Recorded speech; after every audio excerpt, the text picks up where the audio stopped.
Shalom, saudara yang diberkati oleh Tuhan. Hari yang baru, ada berkat yang baru untuk kita semua. Kasih setianya selalu baru setiap pagi. Nah, pagi hari ini saya ingin kita mendengarkan pesan Tuhan dari Yesaya pasal yang ke-55. Yesaya 55. Dikatakan demikian, ayatnya yang ke-8 mulai. Sebab rancanganku bukanlah rancanganmu, dan jalanmu bukanlah jalanku. Demikianlah firman Tuhan. Nah, hari-hari ini penting sekali. Tuhan sedang melakukan penyelarasan. Penyelarasan. Bukan lagi tentang keinginan kita, bukan lagi tentang rancangan kita, tetapi rancangan Tuhan dan jalan Tuhan dan kehendak Tuhan ini yang paling penting hari-hari ini, yang menjadi fokus kehidupan kita. Saya yakin dan percaya sekali hari-hari ini lewat COVID dan lewat semua yang 8 bulan, 9 bulan ini terjadi atas seluruh dunia, saya yakin sekali Tuhan melakukan banyak interupsi atas semua rancangan kita, planning kita, rencana kita, bahkan semua grand design manusia, rencana besar manusia. Itu Tuhan sedang kacaukan, Tuhan sedang melakukan intervensi rencana kita. Kenapa demikian? Karena dalam era shifting yang terjadi, yaitu era kerajaan di mana Yesus Raja segala raja akan datang kembali bagi kita. Maka yang menjadi fokus adalah keinginan raja, kehendak raja. Bukan lagi Tuhan ikut apa yang aku mau, tetapi ini waktunya kita yang harus tunduk, takluk sepenuhnya.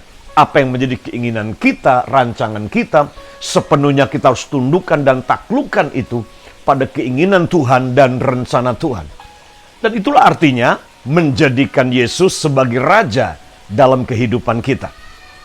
Bukan keinginan kita.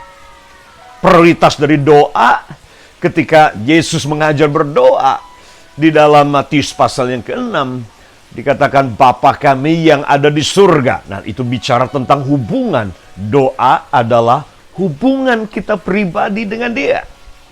Tapi yang kedua dia berkata, datanglah kerajaanmu.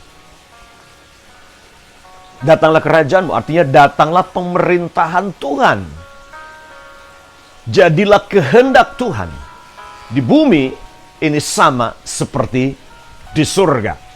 Nah, kata kerajaanmu datang, kehendakmu jadi di bumi seperti di surga memberitahu kepada kita tentang the ultimate plan, the ultimate goal, rencana Tuhan, keinginan Tuhan yang terbesar hari-hari ini yang Dia ingin.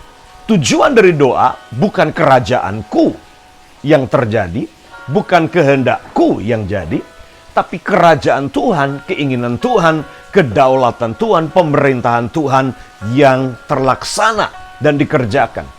Karena keinginan Tuhan sejak awal adalah ini, bagaimana bumi ini berubah menjadi seperti surga. Bumi ini berubah menjadi seperti Taman Eden sebelum Adam jatuh dalam dosa dan diusir keluar dari Taman Eden. Sehingga dunia kemudian setelah itu menjadi Taman Eden seperti yang kita lihat hari-hari ini. Tujuan doa adalah ini. Kerajaannya, kedaulatannya, pemerintahannya, dan kehendaknya itu yang terjadi dan terlaksana dalam kehidupan kita. Kerajaanmu datang, kehendakmu jadi. Dikuduskan namamu, dimuliakan namamu. Jadi tujuan dari doa adalah ini. Yang pertama hubungan, yang kedua adalah namanya Tuhan dikuduskan, dimuliakan lewat semua aktivitas kehidupan kita. Bukan nama kita yang dimuliakan, bukan nama gereja yang dimuliakan, nama organisasi, bukan. Nama Yesus Tuhan yang dimuliakan, dikuduskan lewat seluruh aktivitas kehidupan kita. Tapi kerajaan dan kehendaknya, itulah yang menjadi prioritas utama dalam kehidupan hari-hari ini. Dan ini yang menjadi keinginan Tuhan. Lewat semua goncangan yang sedang terjadi secara global hari ini. Tujuannya adalah ini. Yesus harus jadi raja. Karena tidak ada solusi untuk masalah dunia hari ini. Tidak ada solusi yang sempurna, yang permanen, kecuali kita kembali mendengarkan pesannya Yohanes Pembaptis pada awal ketika dia datang dengan khotbah yang pertama, bertobatlah sebab kerajaan surga sudah dekat. Dan khotbah dari Tuhan Yesus yang berkata, bertobatlah sebab kerajaan surga sudah dekat. Bukan rancanganmu, bukan jalanmu, tapi rancanganku, kata Tuhan. Jalanku, kata Tuhan. Kita lihat lagi, saudara. Dikatakan, sebab rancanganku bukanlah rancanganmu. Jalanmu bukanlah jalanku, demikianlah firman Tuhan. Jadi, jangan kecewa, jangan marah. Kalau rancangan saudara yang sudah pikir sempurna, kalau rencanamu yang kamu pikir sudah sangat perfect dan ideal, kalau jalan-jalanmu yang kamu pikir itu sudah yang pas sekali, ya, sudah merencanakan itu, tapi Tuhan melakukan intervensi dan Tuhan mengganggu rancangan saudara dan rencana saudara. Itu oleh karena Tuhan ingin kita ada dalam pusat rancangannya dan jalan-jalannya. Seperti tingginya langit dari bumi, demikianlah tingginya jalanku dari jalanmu, dan rancanganku dari rancanganmu. Jadi bedanya sangat jauh sekali antara rancangan kita dengan rancangan Tuhan, jalan kita dengan jalan Tuhan. Seperti tingginya langit dari bumi, demikianlah tingginya jalanku dari jalanmu dan rancanganku dari rancanganmu. Nah, tentunya kalau kita baca konteks ayat ini, dia berbicara dalam ayat sebelumnya, dia bicara tentang orang-orang fasik. Ya, ayat yang ketujuhnya dia berkata, baiklah orang fasik meninggalkan jalannya, dan orang jahat meninggalkan rancangannya.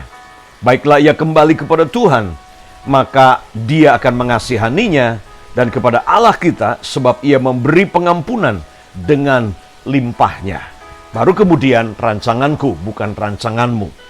Jadi saudara, dia berbicara konteksnya juga di sini kita harus paham bahwa dia bicara tentang orang fasik. Dia bicara tentang orang jahat. Ya, orang fasik yang merancangkan kefasikan, orang jahat merancangkan kejahatan.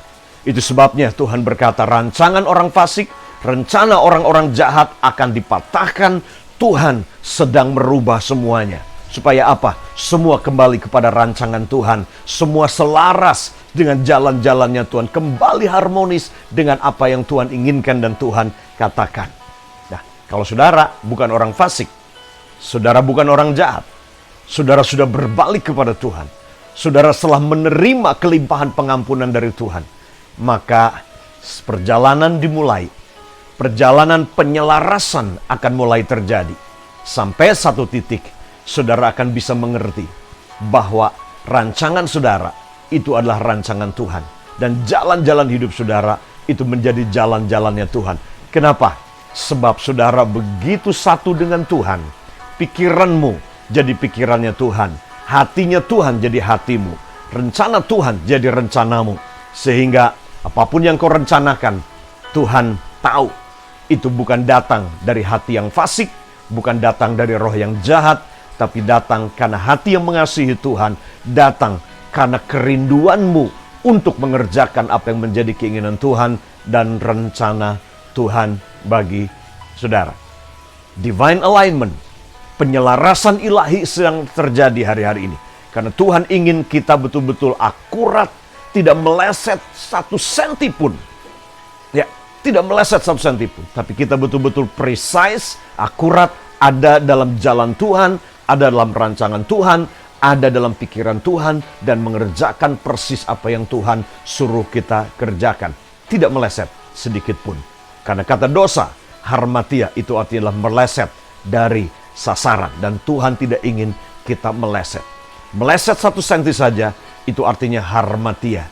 Yang artinya adalah dosa di hadapan Tuhan. Tuhan ingin kita betul-betul right on target. Tepat pada sasaran yang Tuhan inginkan dalam mengerjakan kehendaknya hari-hari ini. Jadi tune in your heart, selaraskan hatimu, pikiranmu dengan Tuhan, dan niscaya rancangan Tuhan jadi rancangan saudara, dan keinginan Tuhan jadi keinginan saudara. Maka saudara akan lihat berkat anugerah Tuhan dinyatakan lewat semua yang kita kerjakan hari-hari ini. So, Tuhan Yesus memberkati saudara. God bless you.